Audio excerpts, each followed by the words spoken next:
What's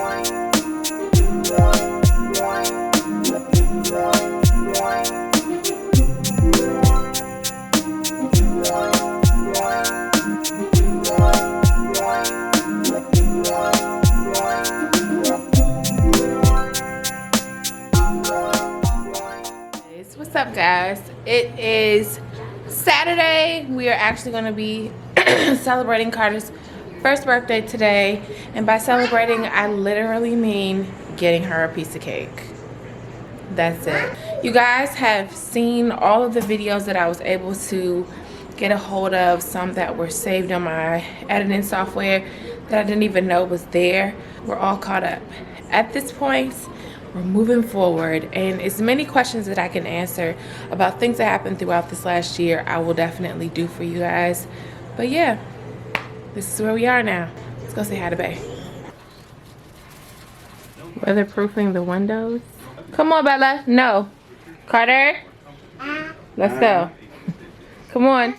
Let's go. Yeah. Carter. Carter. Come on, let's go. Out of here. What are you doing? You watching TV? Ooh. So I think I mentioned it before, but our girls have been sick with colds since September. Not just sick, but it is life disrupting sick. You know what I mean? Like congested, can't breathe. Carter is always the one who gets like the wetness of the cold. She's congested, she can't breathe, she's sneezing, hands are freezing. Like the heat is on 74 in here. That's warm. It's freezing to Carter. It's just crazy. It is crazy. Cam has like the dry cough, the wheezing, then she has to have her nebulizer treatment.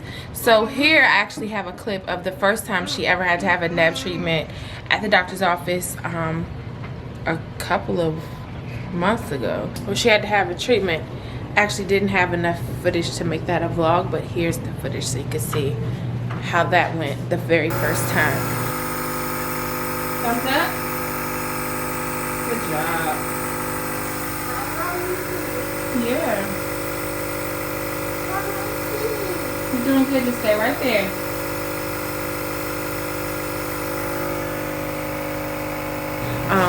You guys who maybe knew didn't know that my mom actually has lung disease, never smoked in her life.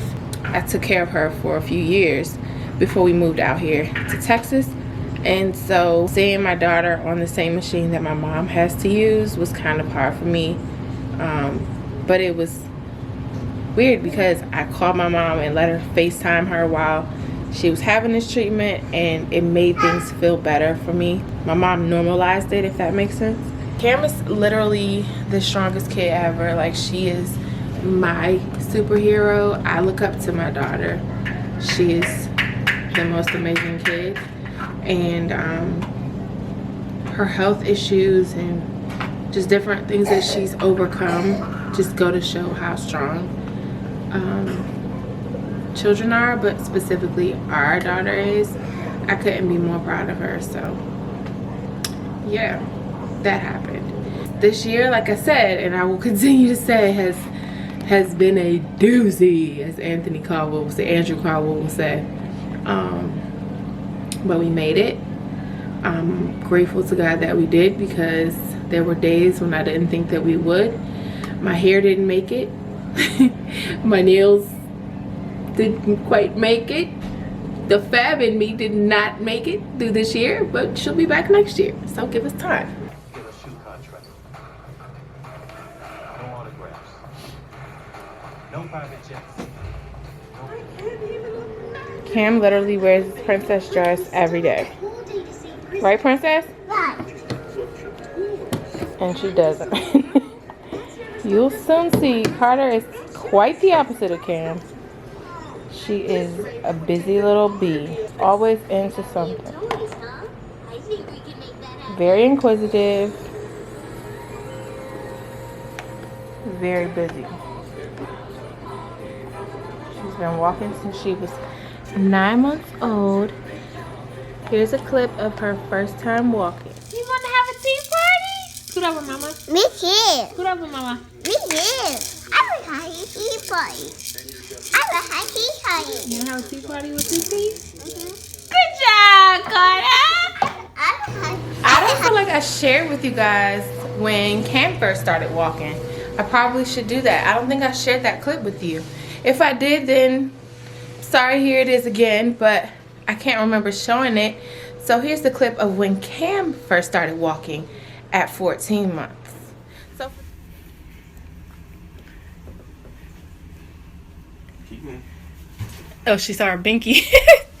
Look at that. For those of you guys who didn't know, Camryn has benign paroxysmal torticollis, which is short for BPT. So if you've seen any videos where we discussed her having had an episode, it is because of her condition. Basically, she was born with a neurological condition that sometimes imposes on her day-to-day life, where she's not able to hold her head up correctly, like aligned with her spine.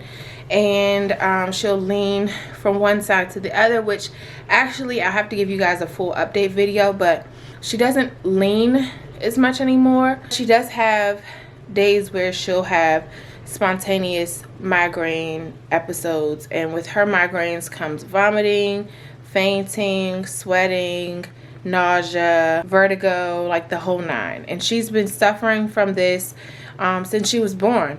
In the early stages of her condition, we didn't see it manifest like an actual episode. We would notice that our daughter would get kind of tired is what we saw. We definitely saw her vomiting a lot, but she was a little baby and we didn't know what her condition was or what it was being caused by, so we would assume that she may have eaten something that didn't settle well in her stomach, or maybe I would have let her nurse too long and maybe she was just vomiting from that, when in fact she was actually having episodes even then. We just didn't know it. The first year of her life was really, really difficult. So I found a neurologist. I started doing more research on the condition. I found support groups with family members of children who have the condition, and I did my homework to find out how we could help our daughter, because I did not want her to live this life of misery. She was a baby, you know. How could she, how do you handle this? How do you help a newborn, an infant, a toddler make it through this? You know, we would literally have to hold her head up when she would be vomiting to keep her from choking, because her head would just be stuck over while she's vomiting non-controllably. So it was tough. It was really, really tough. And we'll continue to mention her condition, BPT, her episodes. If you hear those things, then that's what I'm talking about. She doesn't like things touching her hands. She doesn't like things touching her body. So at nighttime, she generally kicks the covers off, which I think has been causing a lot more of these colds, because she'll be cold in the house. Like, we don't sleep with the heat on. She gets cold, she kicks the blankets off. So right now I'm working on making her a weighted blanket to help her stay under a cover. And also, as a result of BPT, she didn't start walking until she was 14 months old, which was fine for us.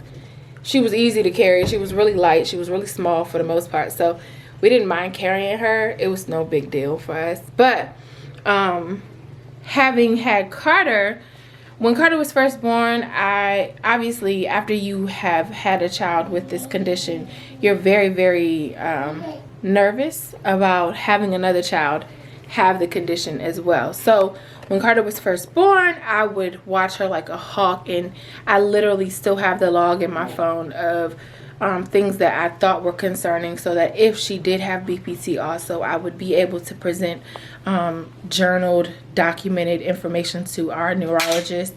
However, it appears that Carter does not have it, and it's amazing. I'm so grateful. It's been a totally different experience being a mom to a non-BPT child.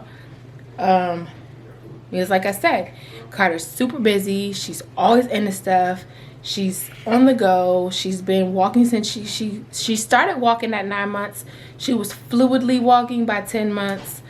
And my experience in raising a child that does not have this condition has been very different, and I'm sure my husband can tell you the same thing. And I'm grateful to God that she does not have it, because I really wouldn't wish that condition on my worst enemy. You know, I wouldn't wish it on any child to have to experience.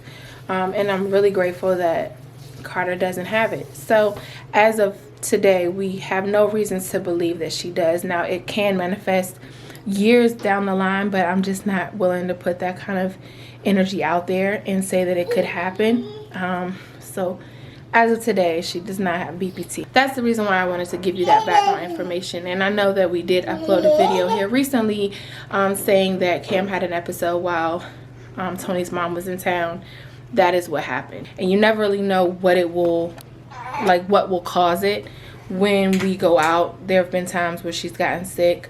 We went to visit my mom a couple months ago. She got sick and we went out to get something to eat. So, and it's just never something you're prepared. Well, we're prepared for it now. We carry clothes, we carry the whole situation, meds and everything, but you're never like knowing what's gonna happen. So for us, as a result of this condition, we don't leave the house to go very far very often, because obviously if you started having a migraine while you were out, you would want to go home, right?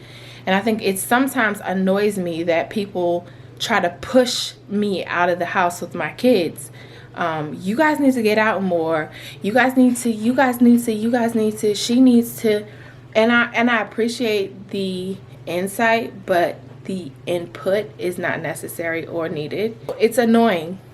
It is annoying to me when people who A, don't have children with this condition, or B, have no idea what this condition even is or looks like, try to tell me or her father what we need to do or should do for our child in this particular situation. Literally, Tony has tried to take her for a walk around the neighborhood and she's had an episode. You know what I mean? So, what's the matter? You poop? Are you done? Oh, okay. Why are you crying? You thought nobody could hear you? Come on.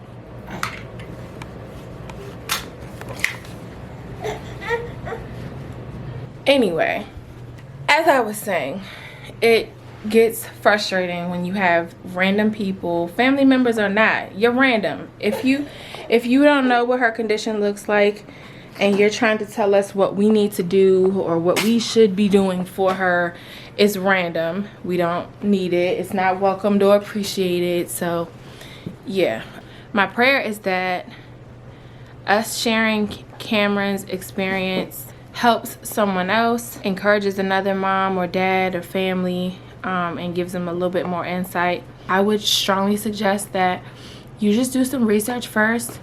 It's a hard diagnosis to come on. You need a really, really good neurologist, because like I said, we were taking her to Children's Hospital and initially they just didn't see it, and we were seeing like specialists at Children's Hospital in Washington, D.C., and they just didn't see it. They didn't know. We didn't have enough information about her symptoms for them to be able to pinpoint it. So it's not as easy as it may sound to be diagnosed with this, much like lupus. I'm glad that I didn't leave it up to doctors to figure it out. Present real information and document everything. I literally have a log of the days that she would be leaning to the left and when she would be straight up, and then when she would be leaning to the right, what she ate on certain days. Like literally I had to, because if I didn't, we may not know to this day what her issue was. So yeah, I don't really want to call this Vlogmas. We'll just call this what? I don't know, should we call it Vlogmas? Is it Vlogmas if you didn't vlog every day in the month of December? I'm not really sure. If it is Vlogmas, then this is Vlogmas for us, day one. Like I just did a whole bunch of information and it was not in focus. So sorry, y'all. This camera's new and I'm still trying to figure it out, so I apologize. Now it looks like it is in focus, and I'm never struggling.